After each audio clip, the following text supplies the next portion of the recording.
Selamat malam pemirsa Rio Televisi dan seluruh Fresh On yang sedang mendengarkan kembali di Fresh On Show.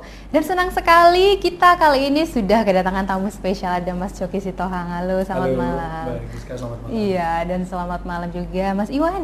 Yes, Iya. selamat malam. Dan kita sedikit akan ngobrol-ngobrol untuk malam hari ini di Fresh On Show, dan kita beralih ke Mas Coki sejenak, Fresh Friend dan pemirsa Rio Televisi.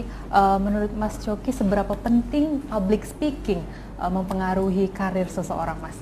Public speaking sangat penting dan dibutuhkan oleh seseorang yang mau dapat promosi di kantornya, ataupun orang yang baru saja akan bergabung ke lingkungan pekerjaan yang baru.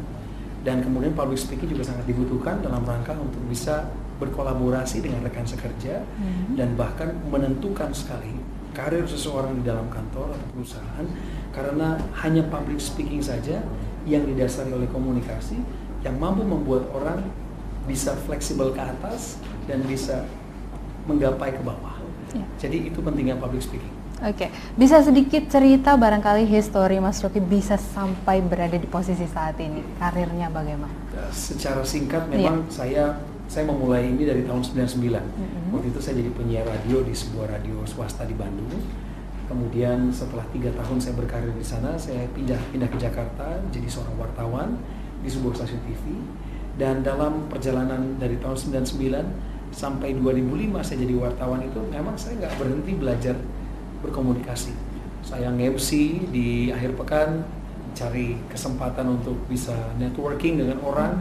Dan tahun 2005 waktu saya resign dari kantor berita dan memulai untuk menjadi pembawa acara, disitulah saya benar-benar mempraktekkan semua ilmu yang saya sudah dapatkan dari tahun 99. Jadi intinya adalah bagaimana bisa mencapai titik seperti sekarang kami dipercayakan menjadi pembawa acara, menjadi pengusaha.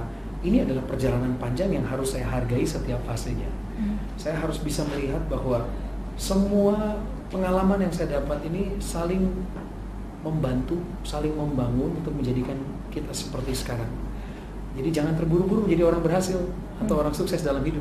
Karena satu langkah sukses, satu langkah berhasil, itu selalu menjadi modal untuk keberhasilan berikutnya. Jangan pernah mau ambil jalan pintas. Kalau kita ambil jalan pintas, kita akan kehilangan momentum untuk bisa mendewasakan pribadi kita, membuat karakter kita lebih tajam. Dan yang terakhir adalah ketika kita mencapai mimpi kita, jangan berpuas diri di situ. Sebab biasanya mimpi datang setiap hari. Sama seperti kita tidur, mimpi bisa berbeda-beda. Artinya ada target-target baru yang harusnya dikejar. Oke, kita beralih ke Mas Iwan sedikit, bisa di-sharing dan juga pendapat Mas tentang event yang baru saja dilaksanakan oleh Smart Fast. Ini bagaimana, Mas? Ya, jadi menurut saya ini kan sebuah gebrakan ya, di Pekanbaru. Memang selama ini kita banyak seminar itu di Medan. Pembicara yang sama juga dengan Mbak Miri Riana dan Mas Coki Sitohang dan saya sendiri gitu.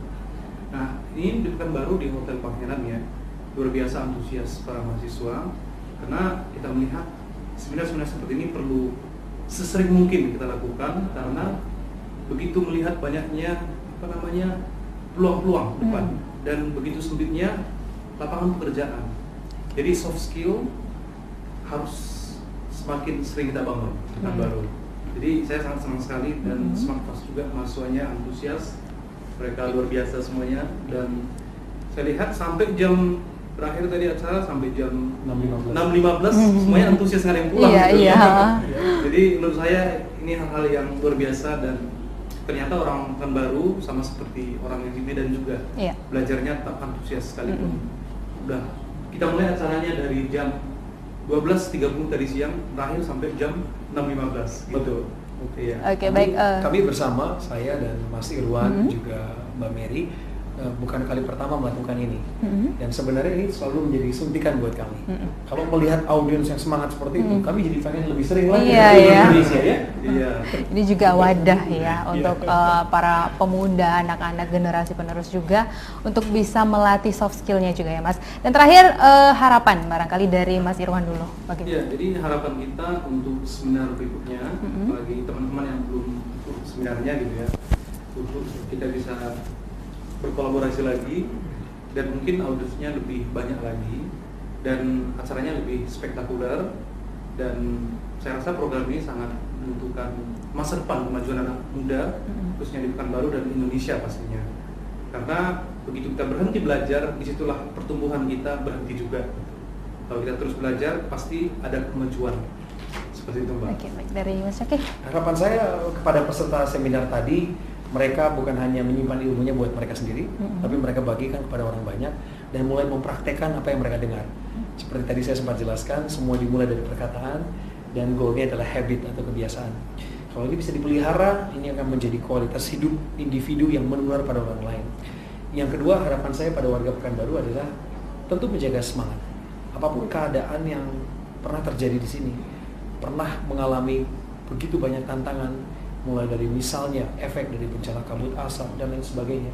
Kita harus pelan-pelan meninggalkan luka-luka di belakang dan mulai melihat bahwa ada obat dan pengharapan baru yang bisa kita raih bersama. Salah satunya adalah dengan menghadirkan tokoh-tokoh inspiratif ke kota ini. Berkolaborasi semua pihak, pemerintah dan swasta.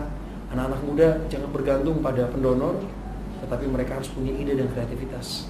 Kalau itu diajukan, sponsor manapun pasti akan mendekat. Oke, baik, terima kasih Mas Coki dan Mas Irwan. Terima kasih juga untuk Anda pemirsa Riau Televisi yang sudah menyaksikan Fresh On Show.